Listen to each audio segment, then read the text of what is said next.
ya moto bazane famille morote. Et ça possible. Est-ce que tout le monde va amen très bien? Et ça possible.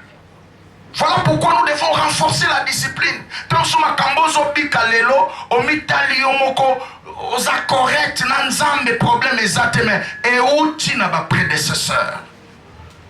Ba oba ya liboso place oyo zawana. Bible lobie loko asikeza na sema belete. O eza ezalaka pe ekozala lisusu. Nani ayaka liboso place ozali? Nani abandake loko yozo sala wana? Vina ezaka ndenge nini? Et prière yozo sala ezaba ombre na nyoso longwa. Amen, nous allons pouvoir makambo na lobite. Deuxième information, oba pesa biso awa eza que chaque chose a un début et une fin. Est-ce que tout le monde a lobby? Amen. Et l'eau ça éternel est athée.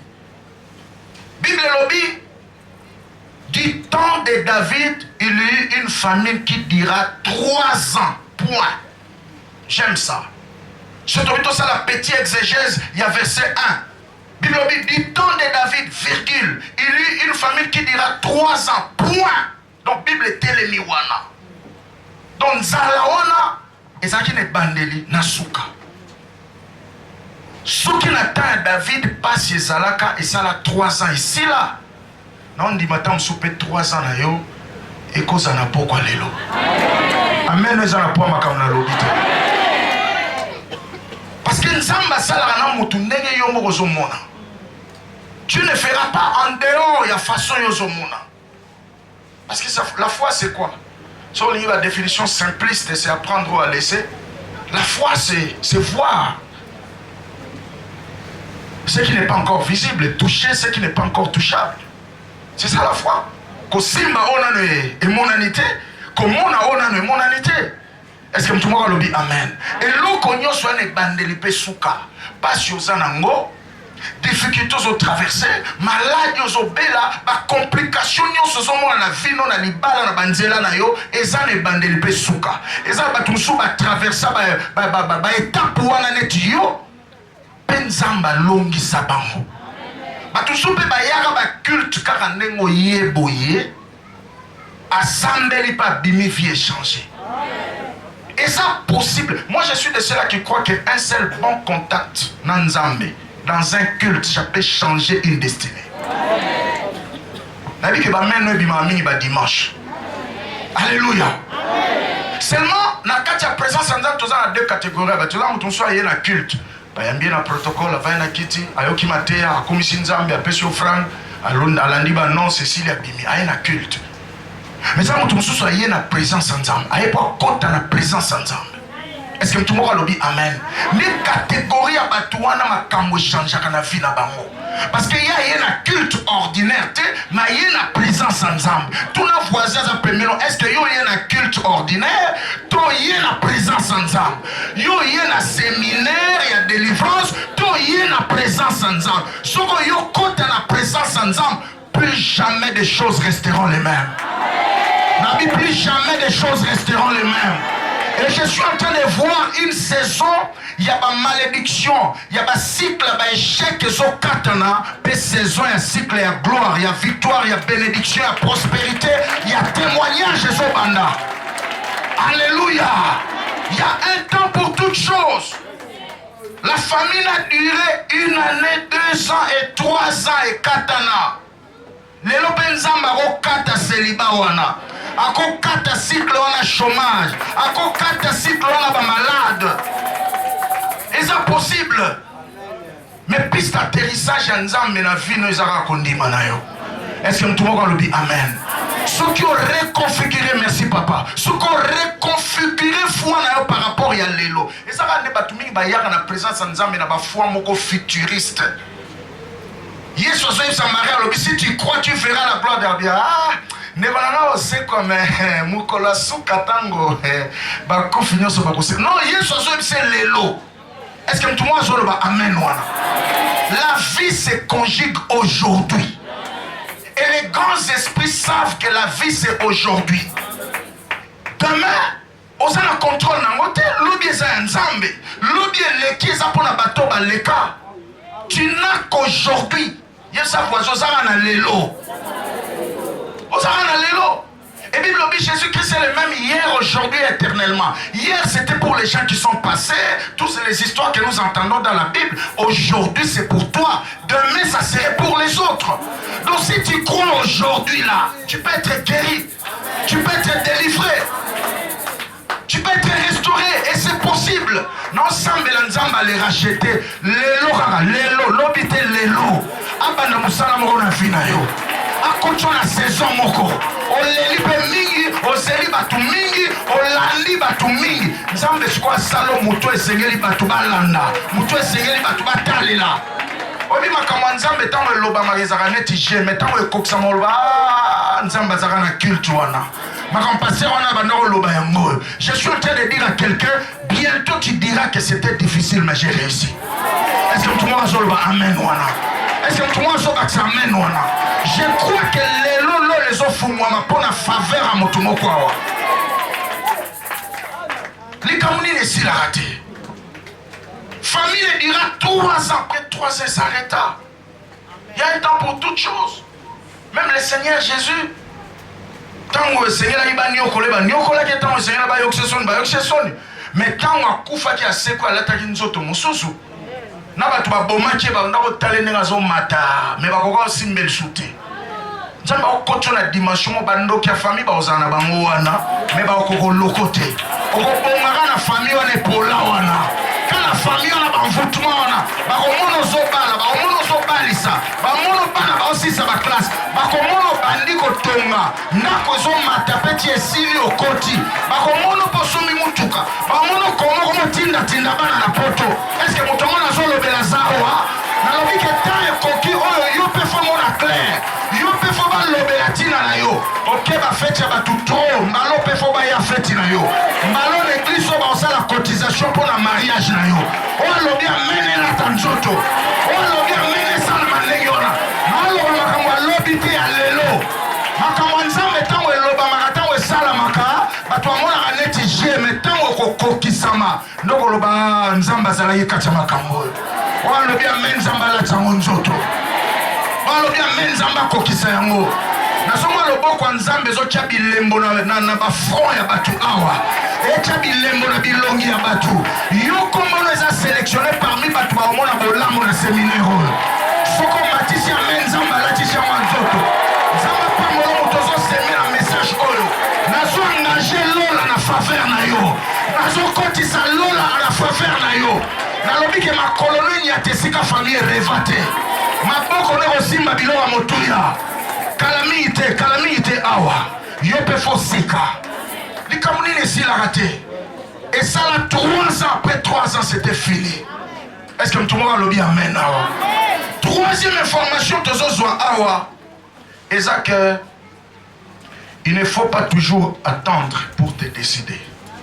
Est-ce que tout le monde a lobby amen? Cause la mingi te pose mokano na mituna ki no bi David azaka wapi tangu nzale sala ki 2 jours tangu nzale sala ki 1 semaine tangu nzale sala ki 6 mois tangu nzale sala ki 1 année soki David azwa la décision o azwa ki tangu nzale sali 3 ans nzala ne nga sala 3 ans et sa voisin c'est que tu attends ozo zela trop plus ozo umela na ko se décider plus les kambozo zwa misisa plus ezo koma dur eza makambo susu oyoki kozela mingi te soki David na 1 année azwaka décision azwaki na 3 ans mais pas sur nga okoma te. Dieu peut te pardonner, les hommes peuvent te pardonner, l'âge ne pardonne pas. Tu n'as plus 20 ans, aussi au colis. Est-ce que tout le monde a dit amen? Mais là, on se bunda na ba prière, bunda na ba offrande, na ba temps oh nzamba dégager yango. Nzamba sur sa na Israël na nombre 33 verset 55. Alobi tango borokota na mabele laka, boumela te. Obanda ko dégager ko exterminer batu nyonso bokokuta wana. Soki botiki bango tango za na gloire ba komela bino kwa banzube. Est-ce que tout le monde a amen? Et ça biloko mususu bunda lelo elongwa bana na yo banio kwa masuna biloko wana te. Yo kola na pasi, otanga na pasi, obali na pasi. Siko bana na ope babota makana même pasi wana bakola kana pasi. Siko tina no kibotateza wapi, tina bomameza wapi. Je ne répéterai pas l'histoire négative de ma famille. Est-ce que tout le monde est en belaye? Et c'est que yo bunda Babylone msu yo kuti wana ya pasi au kwesa yango bana no baleka na bopete. Et ça possible yaya. Sur la théo Matteo na on dit mais l'avenir na yo. Lelo ezala lukuta, lelo so l'action oyo zali, mais lobi na yo eza maboko nzambe. Il faut pas toujours attendre pour te décider. Quand on a mis toute une question, la version pourquoi David a cela qu'à 3 ans. Donc, Saint-Esprit peut s'en réponse, il a minimisé l'affaire. Ah, Nzalango et aussi la Nango. Ah, Nazana Nzambe et aussi la Nango. Tala, Ezabilo Mususu et si la te passe qu'on salue simple déclaration de foi. Est-ce que tout le monde a dit amen? Et je sais un engagement sérieux na bitumba molimo. Et je sais un engagement sérieux na ba sacrifice pe na ba offrande. Est-ce que tout le monde a dit amen? Très bien. David a minimisé kinzala wana. Yamwe kendeki tina 3 ans. Et ça m'a comme sou yoso minimisé ngolelo. Nzamba salo belo na bandoto apesio bisakoli mais oso minimiser. Tikala biso que Satan a akosala tout na vie na yo po o minimiser ka présence na ye na libota na yo pe na bomoy na yo afin qu'à continuer aventure. Il y a des gens qui ne croient pas, même à Matthieu, ces gens-là, qu'est-ce qu'ils sont en train de raconter là? Et ce sont des histoires. Tous ceux qui sont en crise sont devenus une nouvelle créature. Toutes les choses anciennes sont passées. Voici toutes choses. Oui, mais tant qu'on comprenera mal versé, on était des bons clients du diable. Est-ce que tout le monde a dit amen? Si on minimisait ampleur, il y a mis ça à Satan. Surtout dans ma famille, il y a des choses dans aux informations, et c'est le tomboka. Est-ce que tout le monde a dit amen? David a minimisé. Et 4e information, je suis en train de chuter vers la fin. Que chaque problème, tout ce que nous appelons problème a sa cause et a sa racine. Est-ce que tout le monde a dit amen? Les Cambonio, c'est comme l'on a vu ailleurs. Et ça n'a pas et ça n'a cause, et ça n'a tina. Pourquoi Esoya? Et ça n'a tina. Et généralement, nous avons 5 causes principales des problèmes. Première cause, c'est cause à la Nzambe. Amen. Nzambe est mot pas ko tchao na ba condition moko boye. Po bon Nzambe ne kola, soit yope o kola. Est-ce que tout le monde a dit amen? Et ce qui Nzambe est mot à auteur. Il y a pas problème ils ont comme là yo a ko sala tout pour à perdre yote. À to souffrir tôt ou tard. A ko sala ka neye moko à récupérer yo. À quoi intervenir yemoko. Est-ce que tout le monde a dit si Dieu est l'auteur, il n'y a pas de chose au monde. Il y a makambo soni ozokutanango tôt ou tard à créer l'okomoka l'action que Alexa qui on a banzela on a juste qu'à pour okola. Deuxième source et cause à la paix Satan. Amen. Satan a cause à la hauteur. Il y a pas de problème. Oh ils ont comme la biso. Troisième source c'est cause à la moutouye moko. Indiscipline, n'est pas tout à l'heure. Bisimba simba, bikota kota, bisangsa sangsa. Deuxième jour même na ebisa ki papa comme sa vie na yo et sika ya fête. Longo la vie na yo na état ya bato matanga. Oyebi na matanga ba invitaka mutu te. Mutu akoya ndenga lingi, abimi ndenga lingi, akoti ndenga lingi. Mais et sika ya fête avant kota faut ba pesa yo invitation. Est-ce que tout le monde a dit amen? N'introduis pas n'importe qui dans le cercle. Yeshua salaki 3 ans pour Aïb Sabaye Kolinae, vous n'êtes plus mes serviteurs, mais beaucoup miba amis nangai. Est-ce que tout le monde a dit amen? Prends ton temps. Comment qu'on soit fini dans la légèreté ma kasiboye? Prends ton temps. Bon de l'Anzamba révélé, pas besoin de conviction claire sur certaines choses. Parce que ça va tout souvent temps là bas ombre à ma bé au quotidien la vie na yo makamwe baby. Est-ce que tout le monde a amen wana? 4e source c'est cause à la famille. Dès tous avons le lobby awa eza ba makila musu sa famille ba pekisa yango et accéder na ba bénédiction moko boye okobunda ndenge nyonso so komika pembeni oki mingongo ekangi na makila bango bakoma kuna te eza ba ombre etambolaka na ye eza kwa ndeko moto sisa na bango classe awa akende ozwa mosala so akonga na étape asuk interview fois katana pour la dernière fois nde baye korevele makambo wana na mawa nzambe aye boye mpo na interview ntango azoya koti na bureau chef du personnel chef atali ye boabi di koko boye aye kosani ade garde ale bimisa libanda ngana koko abi non di mutu aboye akozwa mosala wa te ale bimisa ye un jeune me batie elongi ya koko ombre étrange alléluia yebisa voisin est ce que longi oyo mimonaka na kitalatala wana yango mpenza nde na molimo mpo ozalaka omitali mpenza neti avon ya otali na kitalata obinga mpenza naka bo naka joli na belle obakisi nde obakisaka wana est ce que spirituellement mpo oza ndenge wana oyo moko natangaka texte oyo na psaume 106 verset 20 babi bachangea figure na bango bakomisa bango bilongi ya bangombe mpo balia matiti bato normal bakomisi elongi ya ngombe mpo alia matiti donc na monde spirituel eza possible bapeso forme ya un animal jour mo nazoteya na kisangani ka nde mateyi nange etombokisaka bato mama mo azali na kati ya sale mwana na ye mo azali na 16-17 ans azotungisa ye makasi na via mobulu mwana moke azokodekouche nzoka batiaki ye molimo ya ndeke omonika ndeke instabilité donc mwana moko shindikana nde biso olobaka na swahili donc ayokanaka te donc objectif batielaka mwana ya molimo ya ndeke ezalaki nini mpo mama ne akufa ata na tension moko donc tellement makambo azosala eza baacte moko incompréhensible insupportable moko moko azoyi mama ne akréeka akufi et je l'ai su juste quand na prière nazoteya botango tobandi badéclaration maman wana alongola bijou na ya bambou à l'époque alongola bijou ya bambou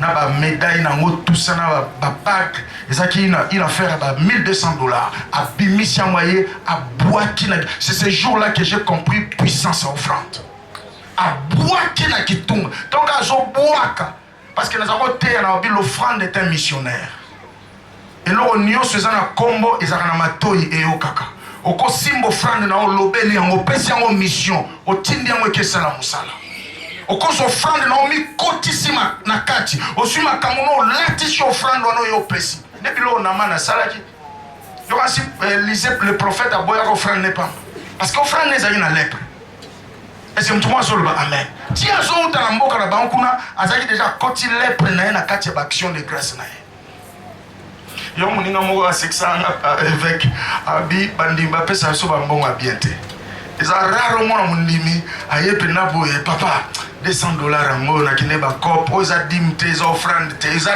don eza libéralité zwa kaka tokabola eza rare mais bandimi mingi bayaka papa mikolo bandoto mabe nazolotaka bacimetière bacatafalque $100 yango papa nzambe na yo na kati ya $100 wana eza na bacatafalque na bacimetière. Ah oui, je te dis. Est-ce que tout le monde solo amen? Il y a ça ce qu'on faisait tout le monde a une dimension, il y a un peu sa pasteur posant un problème, hein. Puis ça peut passer un bon à bien. Alors, que Dieu te bénisse. Alors, qu'est-ce qui se passe? Na kati ya babiloko oyo, je disais, source na neza famille, source ya suka, eza environnement. Amen. Environnement peut créer le bas ombre. Bisiko kenda na lupango. Nous conseillons souvent aux enfants de Dieu, aux humains à foot là c'est bien. Yaka na opa pasteur peut action de grâce ba bonde la onzambe. Nzambe a orienté na lupango malamu. Eza ba mapango musu yaya ato sambe la makasi. Oko réussir na lupango wana te. So kebite okotika na mwana moko na lupango. Okunda. So kundite ata zemi ya mwasi no ata moko ekoleka. Parce qu'il y a des hôtels de mort. Ba ombre tika la wana. Mukolo moko ndeko moko mwasi aki o placer babilo na ye ba activité na ye quelque part. Aye barate. Nzoka place yaki ko louer maison wana. Mwasi moko azaka na zemi ba bundaka na client.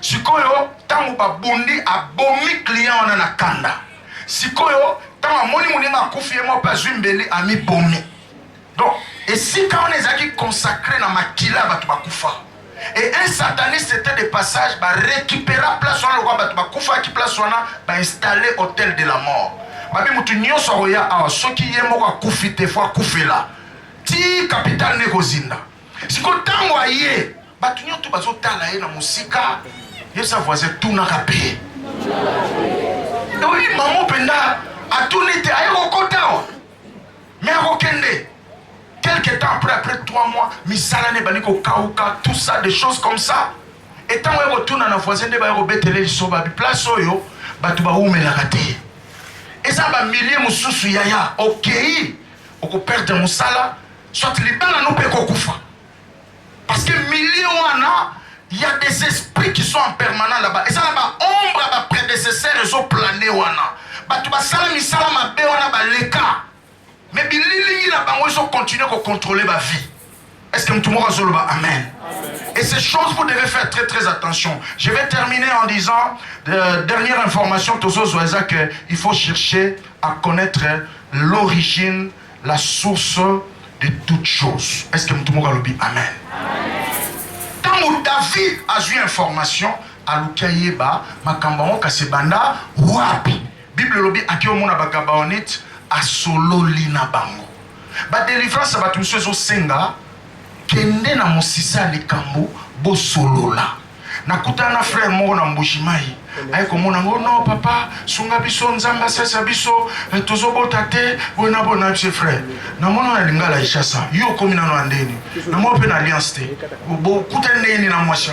Oh non, mon papa, tout ça, après, famille, moi, je suis tellement à l'ingénieur, je suis à l'ingénieur, foot avion, to kima na biso to ya na bi frère. Yo mon tata pasteur. Yo kima na moi na bat. Si on a un bon de l'onzambe nini ako peso délivrance. Moi na bato kima na ye na ishasa, ba parane ba luka keti lelo ba yebi place azate. Yo kima na moi na bato. Ya mwana maloba ba boti ekangi ko bota. Si on a prière ni na kosala. Est-ce que tout le monde a amen? Banana no kobenga baboti wana. Solo na bango senga babolimbisi bozonga kuna bobongisa na famille. C'est alors que bakobonde la pona bino mabote fongwami. Est-ce que tout le monde a amen? Ba délivrance monsieur zo senga ba dialogue. O baby sala batu lelo za barumwa mais yoko zonga suna limete. De moi bi pasteur maramoni alinga kota suswana. Invitez aussi c'est dimanche, vous avez nos frères hey. Yo osaba nzela msoko lekate, oyebi. Batu balela na kombo na yo. Me ko belela nzambe, mais oyebi yo moko. Est-ce que mtu moko nzamba zolo belaye? Esa ba milium su yo kozonga te. Est-ce que na masina côté on futela no kozonga lisusu? Côté on futela na kingabwa avant ya na barumbu awa. Est-ce que kozongela lisusu?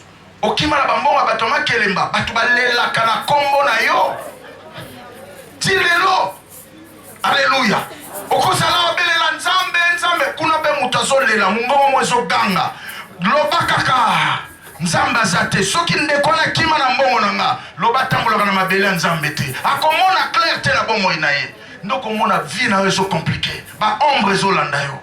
Est-ce que mtu mwa zo loba amen? Bilong suza kendeka ko senga bolimbisi. Mukomoto ensemble pour la ndeko c'est par là que je termine. Nzamba pekisa bibokata ninga zawana akobota te soki basengani bolimbisi na mama leki na ete parce que tant mazo kizemba kwa kila maloba ye parle bien sans effet quand on loba kana sans effet na bino sans effet et vous appelez sans effet soki cause ezate mais soki cause eza maloba on ko landa yo ba ombre on ko kitela yo. Est-ce que tout le monde solo ba amen wana? Tant kaka ndeko ndimi na cheka ndeko est-ce qu'on ndimi ko limbisa mama leki nao abi oke na ndimi asisa même na limité tellement mon thème est déjà au fond moi pouf moi na bimi parce que ça qui déjà 4 jours ko bote zate tout ba biso qui te faut passer césarien et ça entre maman na mwana mais sengela ki alimbisa yo za batu sur l'église a bosola raté de wa bi pasteur atika makambo na pardon vraiment boza na chorale moko me bosolo la raté bozana département moi ba maman osola raté oyina tala église a place wa osala ba binemité moi je respecte l'église hein. Biso za ba opportunité mso tozwa l'église famille et pesa bisote avion liboso na matin na vie bana nzambe kaka ba cotiser je respecte l'église.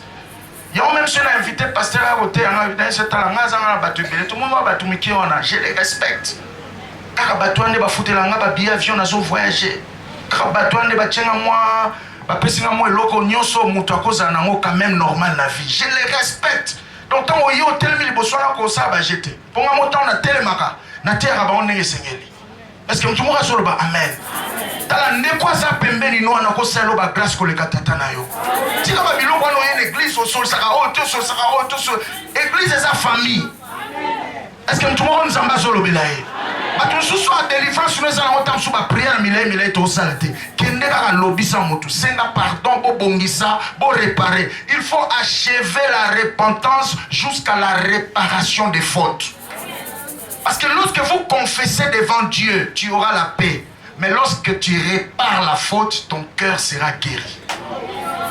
Est-ce que tu m'as dit amen?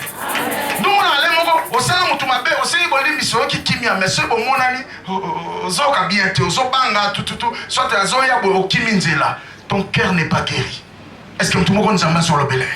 Ça la devoir on appelle sur TP, kende ne sika musala, kende na lupangu, kende partout na école wapi na université, bande ko l'église awa, bongisa na batu. Je te donne ce message parce pour te préparer na makamine no nzamba zo salela yo. Parce que na sina moni na se réserver na ba témoignage belé na peso la bateau ba bika mate ya oyo. Mais na lingi yonde oza la témoignage ya passage dans l'église awa. Ya on a peso ba témoignage ya bateau belete. Est-ce que tout le monde nzamba zo le belé? Prépare ton cœur. Nous voulons prier ce soir. Prière na biso za contre ba ombre. Ombre ni ne tambulaka na yo. Na musala. Na nzela ya classe, na santé na yo, nini batikela yo. Toi tu nini yo moko kenda ko lokota lokola ombre, na bikota kota, bisangisa sangisa, bisenga senga. Eza mutu muso akopesa sima kopesa bandi ko nionga. Loba kaka kola na ndaku na ngate, loba na tangisa ete, tokotala soke ko simba. Ya na ba famille to uchi obatu mususu ba osali sote nzamba zo batela. Nana habitons là comme la deuxième licence, na kenda au monde na noko na biso mwaza ina mbongo ebele, na fâché na nenga osakante. Desi me noko yo botana na mama nanga, comment ça s'arrête? Na fâché wana. Ah singa bi oncle, yo za pasteur ti.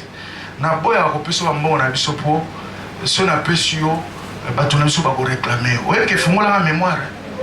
Et on sautait en onction na yo, ba ko réclamer ou ba ko détruire. Donc peut aussi si ma solo bon ça va on peut se inviter oncle na qui la transport na ngai. Papa depuis jour wana na zwa mayele. Tala batu sous bon ça li sauter nzamba zo batela yo. Ko insister te. Alléluia, même phénomène rotinda bana na congé wana, j'ai toujours été contre ça na la terre à ma famille. Nimoli eli pa kokauka na bana na yo. Oyebite nzambeni basambela kakuna. C'est pourquoi bana msu bakenda ba congé kozonga bwe ba vie baby ayena kindoki, ba laisser kindoki, ayena ba comportement moko bizarre famille quand tu ba trouble. Est-ce que maman moko azoyoka? Ni maboni yoka mana bana no na lipa kokauka. Bima kacha ba biloko na oboke na pa noko na bino wana. Boke bata mo si na bino na kosenga. Muto a senga kaza toujours na se ya muto a pesaka. Est-ce que muto moko azolba amen? Lelo tozo prier tonga loboka mbalo loba na kombo na Yesu. Elilingi nyonso. Oye uta na botata. Oye uta na bomama. Oye uti na balabala. Oye uti na lopango. Oye uti na ba relation. Oye na kutana nango. Na basi pe na mibali. Na ba camarade. Na fina ngai. Ba ombre wana nyonso. Oye landaka ngai na kati ya libala, na nzela libala, na kati ya musala, na nzela musala, na kati ya classe, na nzela ya classe, likola bana na nga, lelo, moto na nzambe, euta na lola, ekita, ebana kotumba, ebana kotumba, ebana kotumba, ebana kotumba, belili nyonso, oye telema, na banzela na nga, na